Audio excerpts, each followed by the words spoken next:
En un campamento de verano de niños, el consejero estaba guiando una discusión acerca de la creación del mundo. Y él explicó cómo Dios tuvo un propósito en todo lo que hizo. Nubes, árboles, piedras, ríos, animales. Que había un propósito en todo lo que Dios había creado.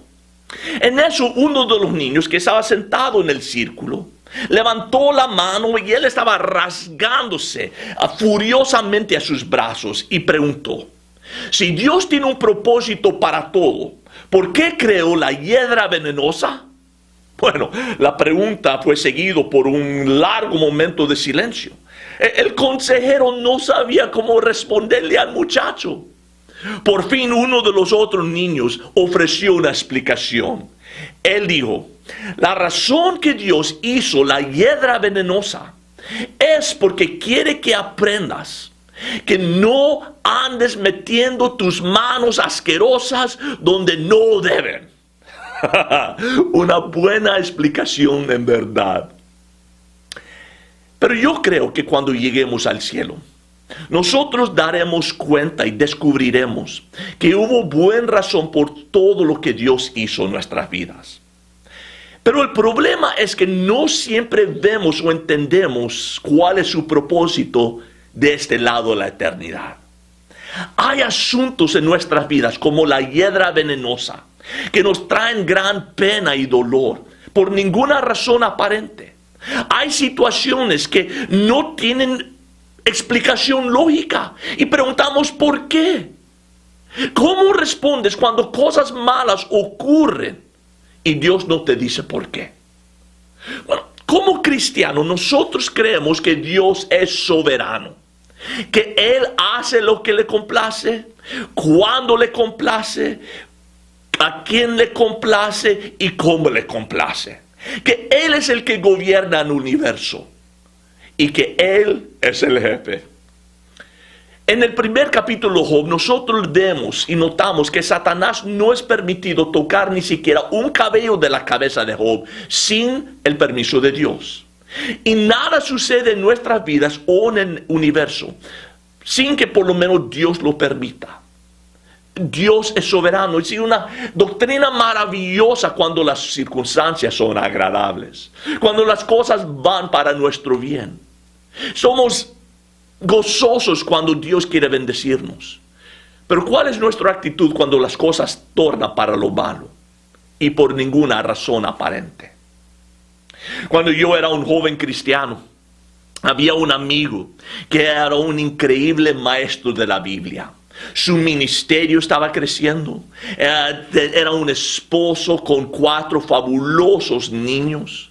Su vida estaba influenciando a miles por Cristo, incluyendo la mía. Y nunca me olvidaré del día que me dieron la noticia que el avión que él estaba volando había chocado contra una montaña.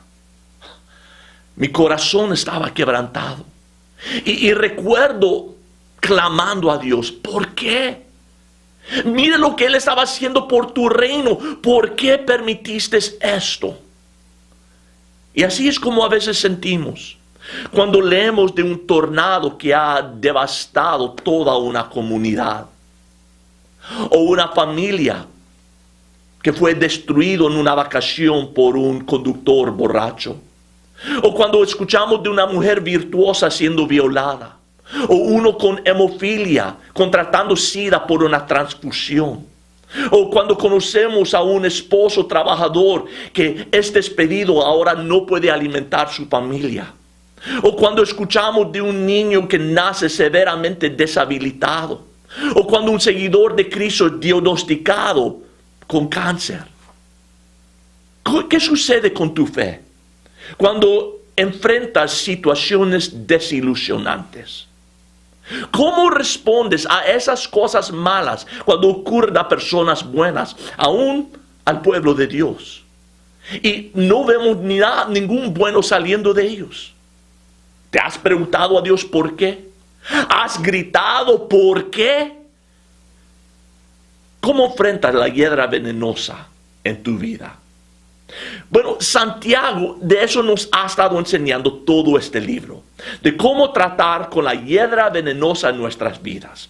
Pero no de solo cómo enfrentarlo, pero cómo enfrentarlo con gozo.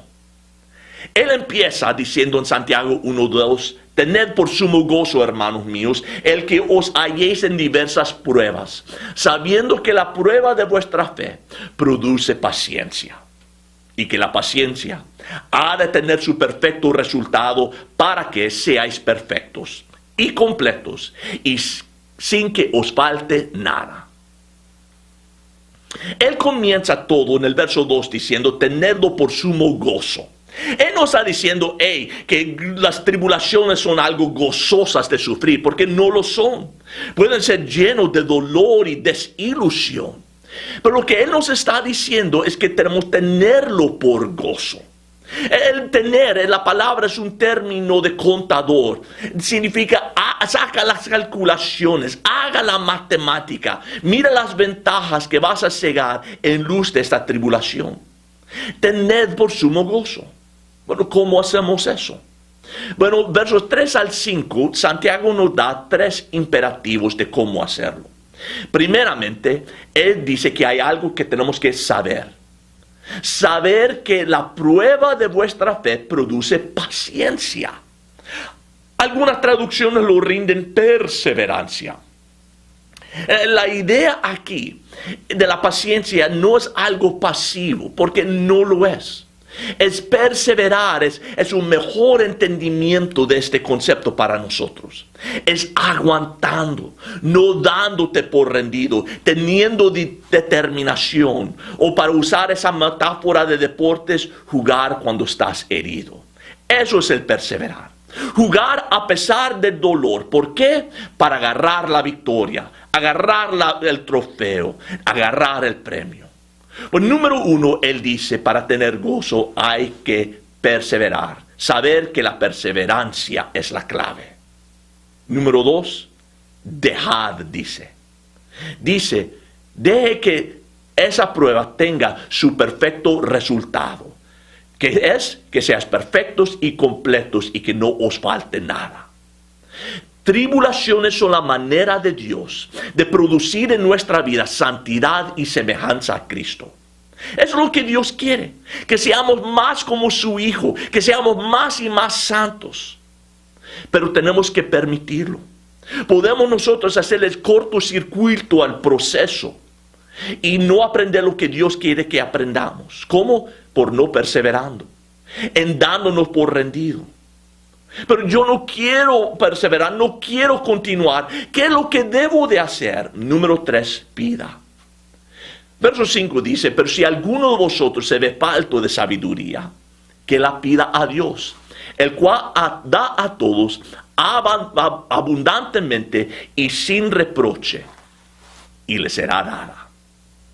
Él dice, si no sabes cómo perseverar, pide a Dios por sabiduría. Pide a Dios por fuerzas y Dios te mostrará cómo.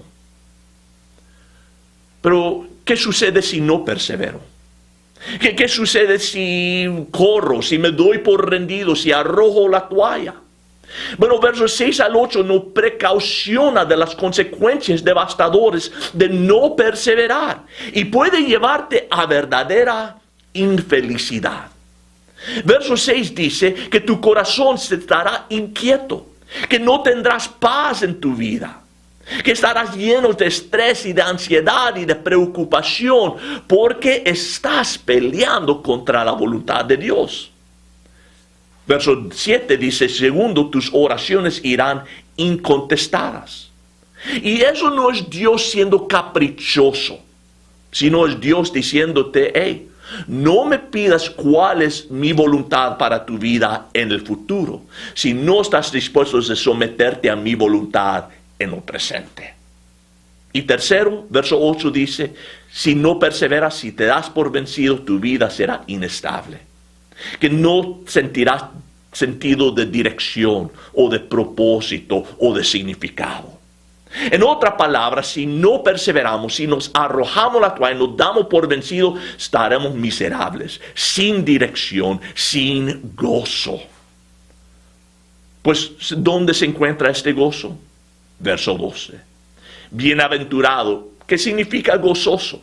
Bienaventurado el hombre que persevera bajo la prueba, porque una vez que ha sido aprobado, recibirá la corona de la vida que el Señor ha prometido a los que le amen. ¿Qué es esta corona de la vida?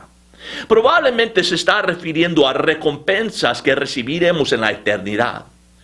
Pero indudable también está hablando de bendiciones que podemos recibir en lo presente. Porque es la intención de Dios de equiparnos para esta vida en medio de un mundo lleno de presiones y problemas y de estreses, y que seamos victoriosos en vez de víctimas. Que seamos perfectos y completos y que no nos falte nada, equipados y preparados. Pues, ¿qué debemos de hacer? ¿Cómo se mira la perseverancia? Si esa es la clave de la victoria, ¿cómo he de responder en medio de las pruebas en que yo estoy? Bueno, nos dice en verso 19 que cada uno sea pronto para oír, tardo para hablar, tardo para la ira. Pues la ira del hombre no obra la justicia de Dios. Él dice que hay 3 cosas que debemos de hacer. Así es como se mira la perseverancia. Seamos pronto para oír, tardo para hablar y tardo para la ira. Porque eso es lo que tiende de suceder a nosotros. Una vez, 2 americanos jóvenes, ellos fueron a México para abrir el primer operación de salto a bungee. Y ellos hicieron esa gran torre, toda la gente estaba curioso, los locales llegaron para ver. Y por fin era el momento de hacer el primer salto. Bueno, uno de ellos se fue a la plataforma, se puso el bungee y se tiró. Bueno, cuando subió la primera vez, su compañero vio que estaba todo rasgado y golpeado y dijo: ¡Oh! Hicimos el bungee demasiado largo. Trató de agarrar a su amigo, pero no pudo. Bueno, cuando rebotó por segunda vez, llegó aún en peor condición, con grandes moretes, algunas costillas quebradas, y otra vez su amigo no lo pudo agarrar. La tercera vez que rebotó para arriba la plataforma, esta vez se miraba casi que había perdido conciencia.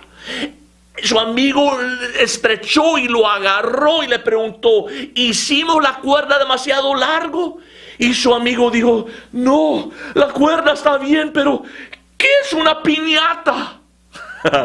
A veces la vida nos trata duro, nos golpea y no sabemos el por qué. O peor, trata a nuestra pareja, a nuestro cónyuge, a nuestro amigo, a nuestros hijos como una piñata.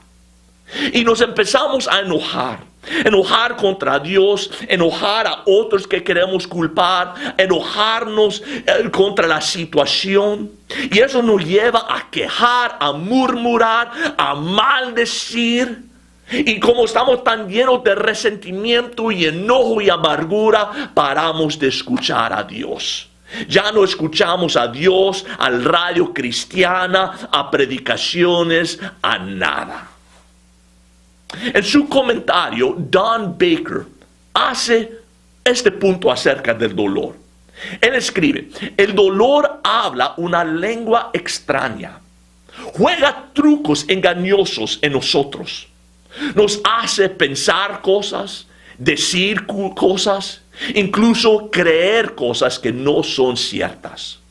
Cuando el dolor perfora un camino a través de la carne hasta llegar al espíritu humano, solo se siente ahí y duele y duele.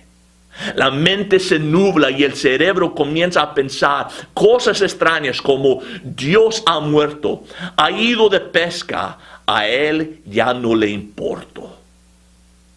Y el dolor puede tener ese afecto en nosotros. Y es por eso que Santiago nos dice lo siguiente. Número 1, sé pronto para oír.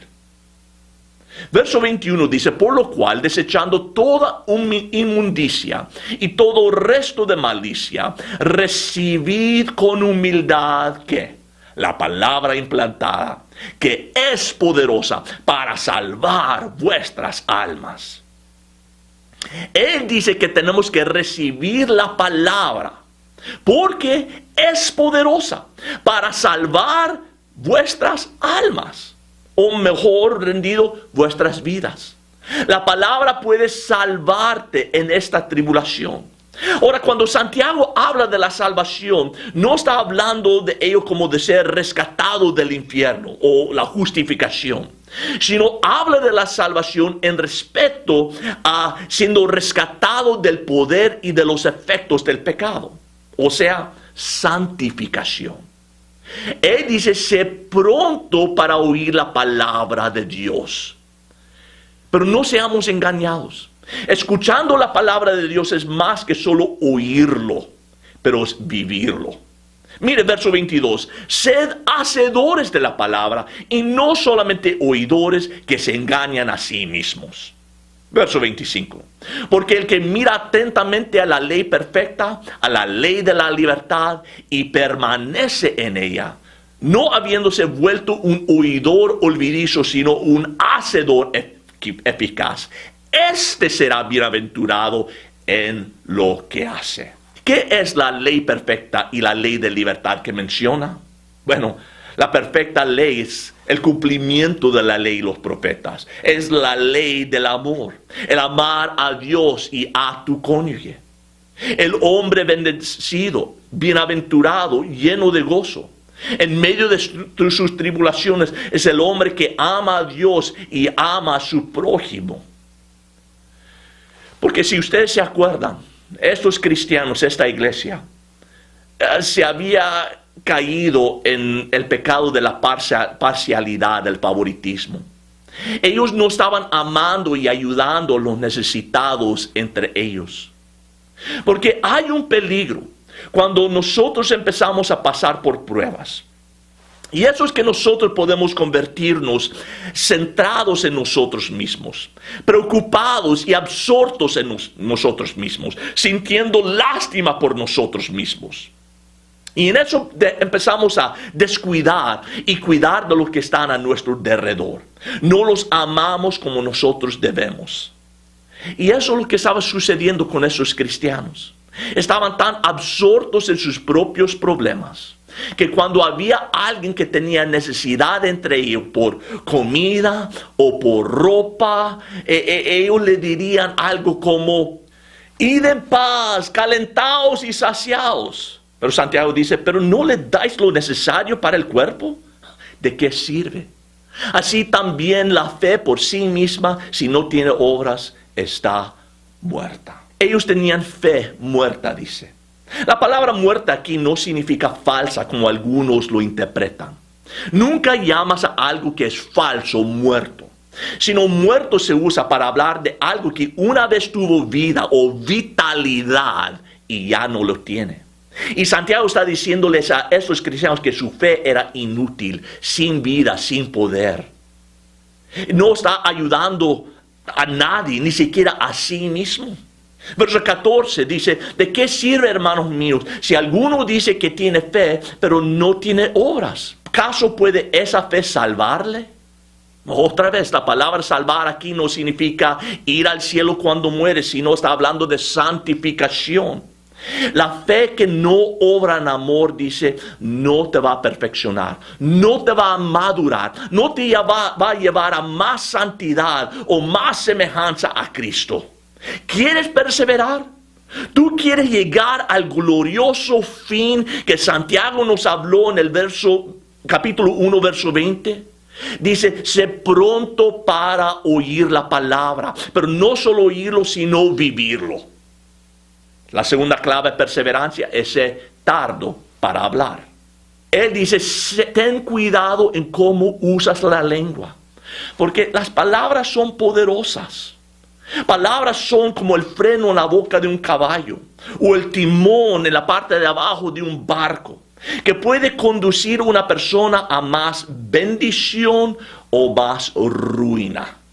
Nuestras palabras son como un fuego que pueden calentar el corazón de una persona o los puede dejar quemados. En capítulo 3, verso 6 dice, la lengua es un fuego, un mundo de iniquidad. La lengua está puesta entre nuestros miembros, la cual contamina todo el cuerpo. Es encendida por el infierno e inflama el curso de nuestra vida. Él dice, ¿quieres medir tu madurez espiritual, tu crecimiento espiritual? ¿Quieres una forma práctica de determinar qué tan maduro eres en Cristo? ¿Quieres una seña, un medidor, una regla? Dice, porque todos tropezamos de muchas maneras. Si alguno no tropieza en lo que dice, ese es un hombre perfecto, o mejor traducido, un hombre maduro, capaz también de refrenar todo el cuerpo. Escuche esto. Al grado que puedes controlar tu lengua, es equivalente al grado de tu madurez espiritual.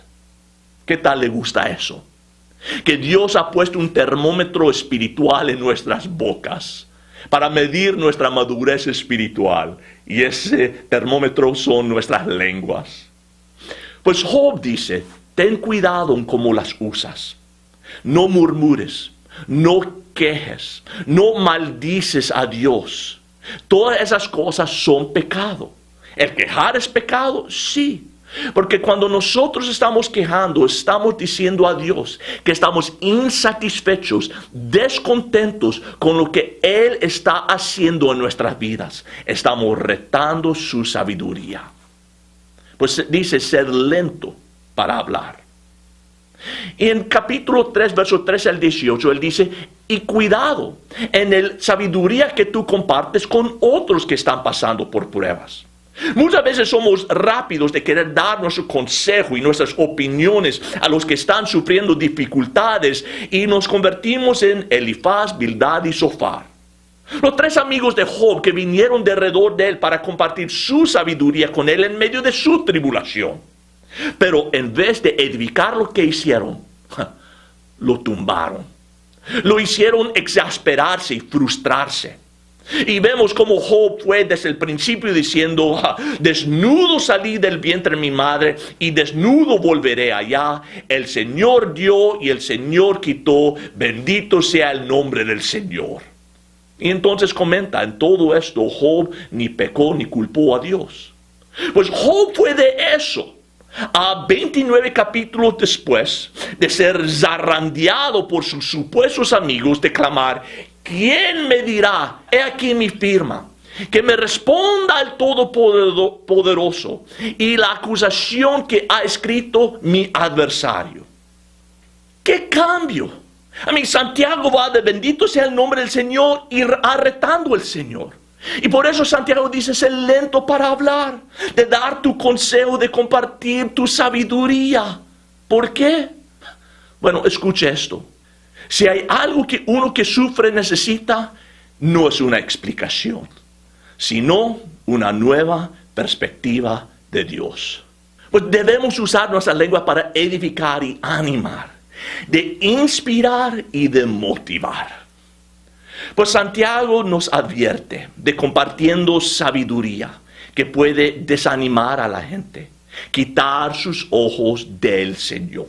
Verso 15 dice, esta sabiduría no es la que viene de lo alto, sino que es terrenal, natural y diabólica. Pero la sabiduría de lo alto es primeramente pura, después pacífica, amable, condescendiente, llena de misericordia y de buenos frutos, sin vacilación y sin hipocresía. El buen fruto de sabiduría piadosa, de buen consejo es justicia. Ayudará a producir la justicia de Dios, su santidad y madurez en las personas que están pasando por pruebas. Pues Él nos dice que la perseverancia, ¿cómo se ve? Es pronto para oír la palabra de Dios, pero no solo oír, sino vivirlo. Segundo, la perseverancia es tardo para hablar. Hay que tener cuidado en cómo usamos la lengua. Que lo usemos para que imparte gracia a los demás y que no los hiere. Y tercero, dice, ser tardo para la ira. Capítulo 4, verso 1 nos dice, ¿de dónde vienen las guerras y los conflictos entre vosotros? Y si se acuerda, aquí en el capítulo 4, Santiago habla de los diferentes niveles de conflicto que podemos nosotros enfrentar en esta vida. Hay conflictos internos con nosotros mismos. Hay conflictos interpersonales con otros individuos. Y hay conflictos espirituales con Dios. Pero todos tienen una raíz común. Todos originan del mismo lugar. Y esa raíz, la raíz del conflicto es el orgullo. Dice, Dios resiste a los soberbios, pero da gracia a los humildes. Orgullo fue el raíz del primer conflicto. Cuando Satanás se rebeló en el cielo diciendo, yo ascenderé al trono, yo seré adorado. Orgullo estaba en la raíz del conflicto de Adán y Eva con Dios. Dijeron, seremos como Dios. Y orgullo está en la raíz de nuestros conflictos también. Yo quiero lo que yo quiero. Lo que yo quiero es más importante. Si estás en mi camino, yo voy a hacer lo que yo tengo que hacer para poder lograrlo. Pues si el orgullo es la causa del conflicto, ¿cuál es la cura? Bueno, miren la segunda parte, la última parte de verso 6. Dice, Dios resiste a los soberbios, pero da gracia a los humildes. Pues, ¿cómo nos hacemos humildes? Si queremos ser lentos a la ira, ¿cómo podemos mantenernos libres de conflicto a todo nivel? ¿Cómo puedo ser humilde? Bueno, Santiago nos dio 9 imperativos de qué tenemos que hacer para ser humildes. Y lo dio uno tras otro, como una bala tras otra bala, para decirnos, aquí es donde se encuentra la humildad.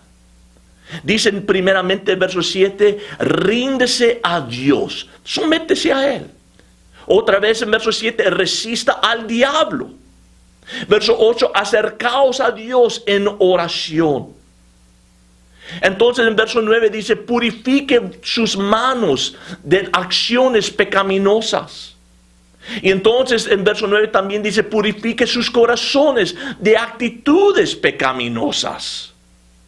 Y después también dice, y llorad y lamentad, y no trates al pecado como algo frívolo e importante. Verso 10 dice, humíllese en la presencia de Dios. Verso 11 al 12 dice, no hablen mal de los demás. Versos 13 al 16 dice, y confíe en los planes que Dios tiene para tu vida. Eso es donde se encuentra la humildad. Así se ve la humildad. Pues ser lento a la ira, como siendo humilde. Y eso nos lleva otra vez de regreso al capítulo 1, verso 20. ¿Recuerdan? Dice, pues la ira del hombre no obra la justicia de Dios. Si no hacemos estas cosas, no vamos a poder lograr la justicia de Dios. No vamos a poder alcanzar los atributos que el Señor quiere desarrollar en nuestras vidas, en nuestro carácter, o santidad que quiere producir en nosotros. Después de unos días duros durante la Segunda Guerra Mundial, Rey Jorge VI de Inglaterra hizo una declaración a todos sus ciudadanos acerca de las incertidumbres del próximo año. Y dijo, le dije al hombre que cuidaba el portón del nuevo año, dame una luz para que pueda caminar seguro a través de lo desconocido. Y él me dijo, pase a la oscuridad y pon la mano en la mano de Dios, y os será mejor que una luz y más seguro que lo conocido. La mano de Dios, mejor que una luz y más seguro que lo conocido. Algunos de ustedes están pasando por futuros inseguros. Están preguntando a Dios, dudando de Dios. Que Señor, ¿no crees que lo mejor sería de solo agarrar de su mano un poco más fuerte? Una vez, un abuelito estaba caminando con su nieto por el pueblo. Y le preguntó a su nieto, mi hijo, ¿sabes dónde estás ahorita? Y el niño contestó, no, abuelito, no sé dónde estoy. Dijo, mi hijo, ¿sabes qué tan lejos estás de casa? Y contestó, no sé, abuelito. El abuelito dijo, bueno, mi hijo, suena que estás perdido. El niño sonrió, dice, no, abuelito, no puedo estar perdido. Y abuelito dice, bueno, ¿por qué? ¿Por qué estás tan seguro? Y el niño contestó, no puedo estar perdido porque estoy contigo. Y eso es lo que Dios quiere que nosotros aprendamos. Aun cuando no comprendemos, que no vemos explicación, que no vemos razón, que no estamos perdidos cuando estamos con Dios, que podemos confiar en Él. ¿Cómo tratas con la hiedra venenosa en tu vida? Eso es lo que Santiago nos quiere decir. Dios es soberano. Él es un Dios grande y Él no toma órdenes de nadie. Él hace lo que lo complace, sin pedir permiso y sin dar explicación, porque Él sabe lo que es mejor para nosotros. Y lo único que tenemos que hacer es perseverar, aguantar, por medio de las pruebas, retener nuestra fe. Tenemos que dejar de culpar a Dios y a los demás, dejar de enojarnos. Necesitamos apagar nuestras quejas y nuestras dudas y nuestras preguntas, y tenemos que escuchar la palabra y prender nuestra adoración. Y necesitamos adorar a Dios por quien Él es, por sus promesas y porque sus propósitos son buenos. Fe real no necesita saber por qué, cuando estás seguro del quién. Siempre recuerdes, lo que sientes que está sobre tu cabeza siempre está debajo de los pies del Señor. Y recuerda que el Señor te ama.